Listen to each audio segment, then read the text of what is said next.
So ನಾನು ಮಾಡೋಕ್ಕೆ ಹೊರಟಿರೋ recipe ಬಂದು ಬೇಳೆಯಿಂದ ಮಾಡ್ತಿರೋಂಥ ಹೋಳಿಗೆ ಮಾಡೋಕ್ಕೆ ಹೊರಟಿದ್ದೀನಿ, ಕಡಲೆಬೇಳೆ ಹೋಳಿಗೆ.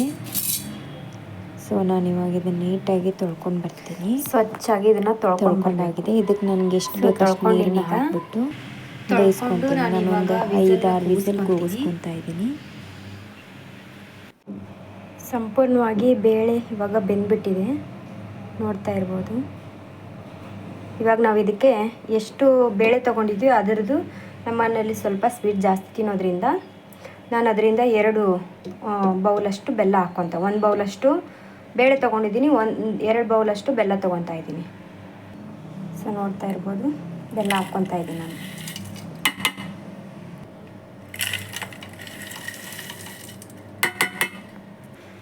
ಸೊ ಇವಾಗ ಇನ್ನೊಂದು ಸ್ವಲ್ಪ ಗ್ಯಾಸಲ್ಲಿ ಇಟ್ಬಿಟ್ಟು ಇದನ್ನು ಬೆಲ್ಲ ಕರಗೋವರೆಗೂ ಇದನ್ನು ಬೇಯಿಸ್ಕೋಬೇಕು. ಚೆನ್ನಾಗಿ 2 ಬೇಳೆ ಮತ್ತು ಬೆಲ್ಲ 2 ಚೆನ್ನಾಗಿ ಬೆಂದರೆ ನಮ್ಗೆ ರುಬ್ಕೊಳ್ಳೋಕ್ಕೆ ಚೆನ್ನಾಗಿರುತ್ತೆ. ಸೊ ಇದು ಗ್ಯಾಸ್ ಆನ್ ಮಾಡಿರೋದ್ರಿಂದ ಇದು ಕರಗುತ್ತೆ. ಇವಾಗ ಕರಗಿ ಮೆಲ್ಟ್ ಆದಮೇಲೆ ಸ್ವಲ್ಪ ಆರಕ್ಕೆ ಬಿಟ್ಬಿಟ್ಟು ಆಮೇಲೆ ರುಬ್ಕೋಬೇಕು. ಸೊ ನಾನೊಂದಿಷ್ಟು ಒಣ ಕೊಬ್ಬರಿನ ಇದ್ರ ಜೊತೆಲಿ ಹಾಕಿಬಿಟ್ಟು ಬೇಯಿಸ್ಕೊತೀನಿ. ಒಣ ಕೊಬ್ಬರಿ ಹಾಕೋದ್ರಿಂದ ತುಂಬ ಟೇಸ್ಟ್ ಚೆನ್ನಾಗಿ ಬರುತ್ತೆ. ಸೊ ಏಲಕ್ಕಿ ಕೂಡ ನಾನು ಬೇಳೆಯಲ್ಲಿ ಹಾಕ್ಕೊತಾ ಇದ್ದೀನಿ. ಆಮೇಲೆ ನಾವು ರುಬ್ಕೊಂಡ್ರೆ ಅದರಲ್ಲಿ ಸಣ್ಣ ಆಗುತ್ತೆ, ಫ್ಲೇವರ್ ತುಂಬ ಚೆನ್ನಾಗಿರುತ್ತೆ ಏಲಕ್ಕಿ ಹಾಕೋದ್ರಿಂದ. ಸೊ ನಾನು ಇದನ್ನು ಚೆನ್ನಾಗಿ ಮಿಕ್ಸ್ ಮಾಡಿಕೊಂಡು ಒಂದು ಸ್ವಲ್ಪ ಆರೋದಕ್ಕೆ ಬಿಟ್ಟು, ಬೆಲ್ಲ ಎಲ್ಲ ಮೆಲ್ಟ್ ಆಗ್ತಾ ಇದೆ, ನಾನು ಸ್ವಲ್ಪ ಇದೆ.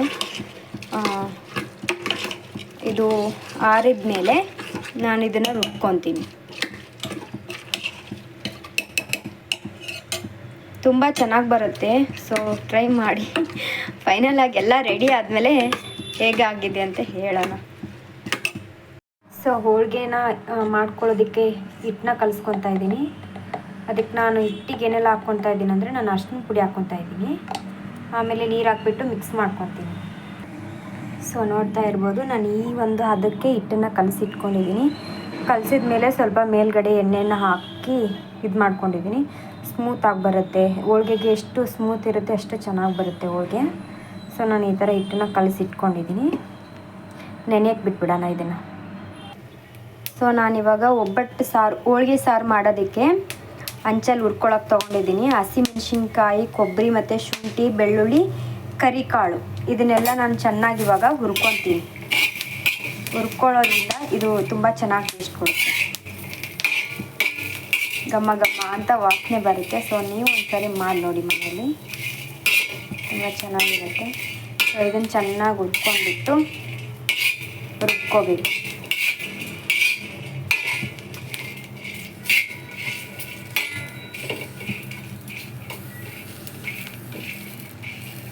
ಈರುಳ್ಳಿನೂ ಸುಟ್ಕೊಂಡು ಹಾಕ್ಕೋಬೋದು, ಈರುಳ್ಳಿನೂ ಫ್ರೈ ಮಾಡ್ಕೋಬೋದು. ನಾನು ಇದಕ್ಕೆ ಇವತ್ತು ಈರುಳ್ಳಿ ಹಾಕ್ತಾಯಿಲ್ಲ, ವಿದೌಟ್ ಈರುಳ್ಳಿ ಹಂಗೆ ಮಾಡ್ತಾಯಿದ್ದೀನಿ. ಇದರಲ್ಲಿ ಹಾಕಿರೋದನ್ನೆಲ್ಲನೂ ಹಾಕಿದರೆ ತುಂಬ ಚೆನ್ನಾಗಿರುತ್ತೆ.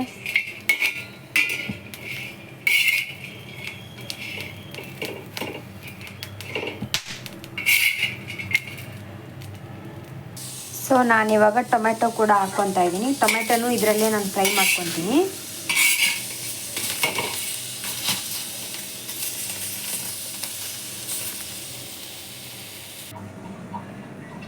ಸೊ ಚೆನ್ನಾಗಿ ಫ್ರೈ ಆಗಿದೆ. ಇದಕ್ಕೆ ನಾನಿವಾಗ ಕೊತ್ತಂಬರಿ ಸೊಪ್ಪು ಹಾಕ್ತಾಯಿದ್ದೀನಿ. ಆಮೇಲೆ ಸ್ವಲ್ಪ ಜೀರಿಗೆನ ಹಾಕ್ಕೊತಾ ಇದ್ದೀನಿ. ಹುರ್ಕೊಂಡ್ರೆ ಫ್ಲೇವರ್ ಹೋಗುತ್ತೆ ಜೀರಿಗೆದು. ಸೊ ನಾನು ಇದರಲ್ಲಿ ಹಾಕಿಬಿಟ್ಟು ರುಬ್ಕೊತೀನಿ. ನೋಡ್ತಾ ಇರ್ಬೋದು, ಈ ಥರ ತುಂಬ ಸಣ್ಣಗೇನೂ ಆಗಬಾರ್ದು, ತರಿಯಾಗಿ ರುಬ್ಕೋಬೇಕು. ಅಂದರೆ ಒಬ್ಬಟ್ಟು ಸಾರು ಚೆನ್ನಾಗಿ ಬರುತ್ತೆ. ಇದು ಕಟ್ಟು, ನಾನು ಬೇಳೆನ ಬಸ್ಕೊಂಡು ಇಟ್ಕೊಂಡಿದ್ನಲ್ಲ, ಆ ಕಟ್ಟಲ್ಲಿ ನಾನು ಇದನ್ನು ಹಾಕ್ತಾಯಿದ್ದೀನಿ. ಹಾಕಿ ಮಿಕ್ಸ್ ಮಾಡ್ತಾಯಿದ್ದೀನಿ. ಸೊ ಉಪ್ಪನ್ನು ಹಾಕ್ತಾಯಿದ್ದೀನಿ, ಆಮೇಲೆ ಅರಿಶಿನ ಪುಡಿ ಹಾಕ್ತಾಯಿದ್ದೀನಿ. ಸೊ ಇದನ್ನು ಚೆನ್ನಾಗಿ ಮಿಕ್ಸ್ ಮಾಡ್ಕೊಳ್ಬೇಕು. ಆಮೇಲೆ ಸ್ವಲ್ಪ ಧನಿಯಾ ಪೌಡ್ರನ್ನ ಹಾಕಿದ್ದೀನಿ. ಸಾಸಿವೆ ನೋಡ್ತಾ ಇರ್ಬೋದು, ಎಣ್ಣೆ ಕಾಯಕ್ಕೆ ಇಟ್ಕೊಂಡು ಸಾಸಿವೆನ ಹಾಕಿದ್ದೀನಿ.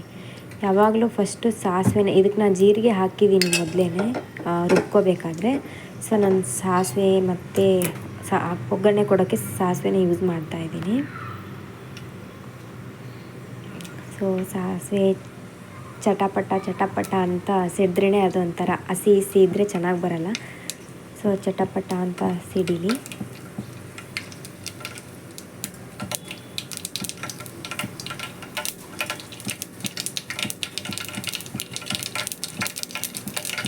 ಆಮೇಲೆ ಸ್ವಲ್ಪ ನಾನು ಜೀರಿಗೆ ಹಾಕ್ಕೊತಾ ಇದ್ದೀನಿ, ಮತ್ತು ಒಂದೆರಡು ಒಣ ಮೆಣಸಿನ್ಕಾಯಿ ಹಾಕ್ಕೊತಾ ಇದ್ದೀನಿ, ಆಮೇಲೆ ಸ್ವಲ್ಪ ಕರಿಬೇವು.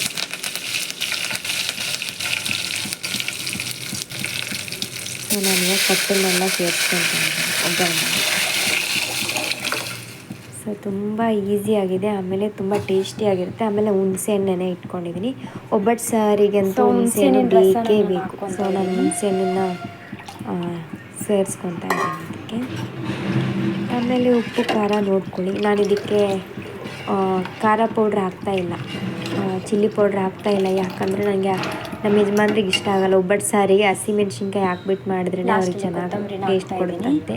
ಸೊ ಹಂಗಾಗಿ ನಾನು ಇದಕ್ಕೆ ಇದನ್ನು ಯೂಸ್ ಮಾಡ್ತೀನಿ. ತುಂಬ ಚೆನ್ನಾಗಿ ಬರುತ್ತೆ ಇದು ಒಬ್ಬಟ್ಟು ಸಾರು, ಹೋಳಿಗೆ ಸಾರು. ತುಂಬ ಅಂದರೆ ತುಂಬ ಟೇಸ್ಟಿಯಾಗಿರುತ್ತೆ. ಯಾವ ರಸಮ್ ಕಡಿಮೆ ಇಲ್ಲ, ತುಂಬ ಟೇಸ್ಟಿಯಾಗಿರುತ್ತೆ. ಬಾಯಿ ಕೆಟ್ಟರೆ ಏನಾದರೂ ಡಿಫ್ರೆಂಟಾಗಿ ಸಾಂಬಾರು ತಿನ್ನಬೇಕು ಅಂದರೆ ಸೊ ಈ ಥರ ಮಾಡ್ಕೊಂಡು ನೋಡಿ. ತುಂಬ ಅಂದರೆ ತುಂಬ ಟೇಸ್ಟಿ. ನಮಗಂತೂ ಎಲ್ಲರಿಗೂ ತುಂಬ ಇಷ್ಟ. ತುಂಬ ಚೆನ್ನಾಗಿ ಬಂದಿದೆ ಟೇಸ್ಟ್ ಕೂಡ. ಕೊಬ್ಬರಿನ ಸ್ವಲ್ಪ ತರಿಯಾಗಿ ರುಬ್ಕೊಳ್ಳಿ, ಯಾವ ಥರ ಟೇಸ್ಟ್ ಚೆನ್ನಾಗಿ ಕೊಡುತ್ತೆ. ಟೇಸ್ಟ್ ಕೊಟ್ಟಿದೆ ಅಂತ ಸಣ್ಣಗಾದರೆ ಹೇಳ್ಬಿಟ್ಟು ಕಮೆಂಟ್ ಮಾಡಿ ಬರಲ್ಲ ಹೇಳ್ತೀನಿ. ಸೊ ನಾನು ಇವಾಗ ಈ ಅದಕ್ಕೆ ತರಿಯಾಗಿ ರುಬ್ಕೊಂಡಿದ್ದೀನಿ. ಇದೇ ಒಬ್ಬಟ್ಟು ಸಾರು, ಇದೇ ಥರ ರುಬ್ಬೋದು ಒಬ್ಬಟ್ಟು ಸಾರಿಗೆ. ತುಂಬಾ ಚೆನ್ನಾಗಾಗಿದೆ. ನೀವು ಒಂದ್ಸರಿ ಮಾಡಿ ನೋಡಿ ಮನೇಲಿ. ಸೊ ನಾನು ಕಲಸಿಟ್ಕೊಂಡಿರುವಂಥ ಹಿಟ್ಟು ನೋಡಿ ಯಾವ ಥರ ಅಗಲವಾಗಿ. ಸೊ ನೋಡ್ತಾ ಇರ್ಬೋದು ಎಷ್ಟು ಚೆನ್ನಾಗಿ ಸ್ಮೂತಾಗಿದೆ ಅಂತ ಕಣಕ ಹೋಳಿಗೆಗೆ ನಾದ್ಕೊಂಡಿರುವಂಥ ಹಿಟ್ಟು. ಸೊ ಈ ಥರ ನಾನು ಕೈಯಿಂದ ತಟ್ಕೊಂಡ್ಬಿಟ್ಟು ಅಗಲ ಮಾಡಿಕೊಂಡು ಇದು ಮಾಡಿಕೊಂಡು ಹೂರಣ ತುಂಬಿಕೊಂಡು ಈ ಥರ ನಾನು ಅಗಲವಾಗಿ ಇದು ಮಾಡ್ಕೊಂಡಿದ್ದೀನಿ. ಕೈಯಲ್ಲಿ ಒತ್ತಿದರೆ ಸಾಕು, ಎಷ್ಟು ಚೆನ್ನಾಗಿ ಬರುತ್ತೆ. ಸೊ ನಾನು ಈ ಥರ ಮಾಡಿಕೊಂಡು ಈ ಶೇಪಲ್ಲಿ ಮಾಡಿಕೊಂಡು ಹಂಚಲ್ಲಿ ಹಾಕ್ಕೊಂಡಿದ್ದೀನಿ. ಸೊ ಎರಡು ಕಡೆ ನಾನು ಬೇಯಿಸ್ಕೊತಿದ್ದೀನಿ.